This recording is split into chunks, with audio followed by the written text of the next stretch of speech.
Sperm, इसके बारे में हमने आपको हमारे स्पेशल हेल्थ शो सच में पहले ही डिटेल में बताया था कि इसका रोल क्या है, इससे फर्टिलिटी पर क्या असर पड़ता है, हेल्दी स्पर्म के लिए क्या करना चाहिए। लेकिन अब एक नई स्टडी सामने आई है जो ये दावा करती है कि जो कोविड के मरीज हैं उनका स्पर्म काउंट कम हुआ है। ये दावा खुद एम्स पटना, दिल्ली और आंध्र प्रदेश के मंगलागिरी के रिसर्चर्स ने किया है और हमने इस बारे में public health expert doctor DK Gupta से बातचीत की है और जाना ये दावा आखिरकार क्या कहता है। एम्स पटना में अक्टूबर 2020 से लेकर अप्रैल 2021 तक एक स्टडी की गई कोविड पेशेंट्स पे। जो कोविड पेशेंट्स थे उनकी उम्र थी 19 से लेकर 45 साल के बीच में, मैरिड थे, बच्चों के पिता थे और उन पे देखा गया कि जो लोग कोविड पेशेंट थे ये माइल्ड कोविड पे, तो जो पेशेंट्स थे उनमें देखा गया जो सीमेन वॉल्यूम था, जो वीर्य का वॉल्यूम था, क्वांटिटी थी वो कम हो गई थी, 1.5 ml से कम थी सिग्निफिकेंट नंबर पे। नंबर 2 जो वाइटलिटी ऑफ सीमेन थी, मतलब कि जो कितने जो स्पर्म थे वो जीवित थे वो कम था। कोविड का प्रकोप पूरी दुनिया झेल रही है। ऐसे में एक हैरत अंगेज बात सामने आई है। एक स्टडी के मुताबिक ये पाया गया है कि कोरोना वायरस की चपेट में मेल्स का स्पर्म कमजोर हो जाता है। यह स्टडी अक्टूबर 2020 और अप्रैल 2021 के बीच एम्स पटना में कोविड-19 से सही होने के लिए भर्ती रहे 19 से 43 साल के बीच के 30 मेल्स के स्पर्म टेस्ट से जुड़ा हुआ है, जिसे स्पर्म काउंट टेस्ट भी कहा जाता है। कोविड मरीजों के स्पर्म का पहला टेस्ट संक्रमण के तुरंत बाद किया गया था और दूसरा टेस्ट 2.5 महीने के गैप के बाद किया गया था। इस टेस्ट में क्या बातें सामने आई, चलिए public health care doctor DK Gupta से जान लेते हैं।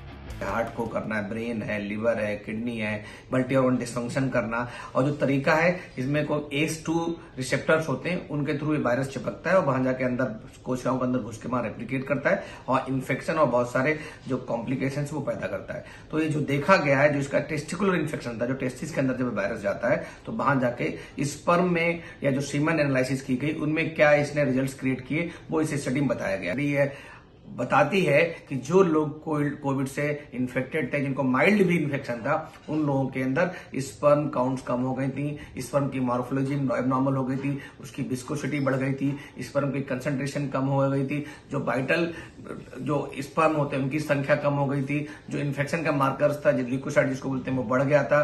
और ओवरऑल बात करें तो कहीं ना कहीं मेल इनफर्टिलिटी की तरफ बढ़ावा देता है। टेस्ट से पता चलता है कि SARS-CoV-2 स्पर्म में मौजूद नहीं था, लेकिन पहले टेस्ट में मेल्स के स्पर्म की क्वालिटी खराब थी। हालांकि 2.5 महीने के गैप में किए गए दूसरे टेस्ट का भी कोई खास रिजल्ट नहीं निकला। स्पर्म की जांच के दौरान 3 मेन चीजों पर फोकस किया जाता है, जिसमें स्पर्म काउंट यानी कि संख्या, स्पर्म का आकार और स्पर्म मोटिलिटी यानी कि गति शामिल होती है।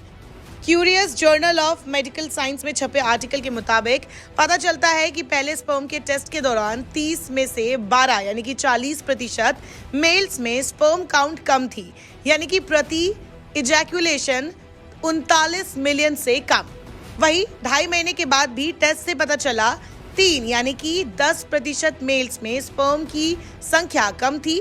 पहले स्पर्म टेस्ट में 30 प्रतिभागियों में से 10 यानी कि 33% में स्पर्म की मात्रा, जो कि प्रति इजैक्यूलेशन 1.5 से 5 मिली के बीच होनी चाहिए, 1.5 मिली से कम पाई गई। ये तो हो गई स्टडी की बात, लेकिन क्या होता है स्पर्म, क्या होता है स्पर्म काउंट और इसका कम होना क्यों है खतरनाक? स्पर्म एक तरह का माइक्रोस्कोपिक सेल होता है जो सीमेन का हिस्सा है। स्पर्म का मेन फंक्शन होता है फीमेल बॉडी के अंदर मौजूद एग्स को फर्टिलाइज करना, यानी कि प्रेगनेंसी। वहां तक उसे जो बॉडी फ्लूइड पहुंचाता है वो सीमेन होता है और सीमेन का प्रोडक्शन अलग अलग मेल सेक्स ऑर्गन्स करते हैं। आसान शब्दों में समझे तो पीनस से बाहर निकलने वाला व्हाइटिश कलर का लिक्विड सीमेन होता है, जबकि इस फ्लूइड के अंदर मौजूद रहने वाले हजारों लाखों सेल्स को स्पर्म कहते हैं। इनके लिए टेस्टिस के अंदर एक मेल हार्मोन होता है जिसे टेस्टोस्टेरोन कहते हैं, एक ऐसा हार्मोन जिसकी वजह से मेल स्पर्म पैदा करते हैं। वैसे तो डॉक्टर कहते हैं कि प्रेगनेंसी के लिए एक हेल्दी स्पर्म काफी होता है, लेकिन फिर भी जब बात फर्टिलिटी की आती है तो स्पर्म काउंट वाकई इंपॉर्टेंट हो जाता है। अगर नॉर्मल स्पर्म काउंट की बात करें तो प्रति मिलीमीटर सीमन में 15 मिलियन स्पर्म से 200 मिलियन से ज्यादा स्पर्म पाए जाते हैं।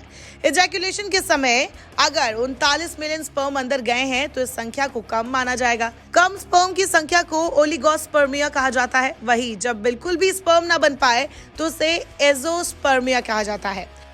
आजकल खराब लाइफस्टाइल और दूसरे कारणों के चलते मेल्स को लो स्पर्म काउंट की समस्या का सामना करना पड़ रहा है। स्टडी में ये बात सामने आई है कि स्पर्म काउंट में कमी वाले व्यक्ति मोटापे का शिकार जल्दी हो जाते हैं।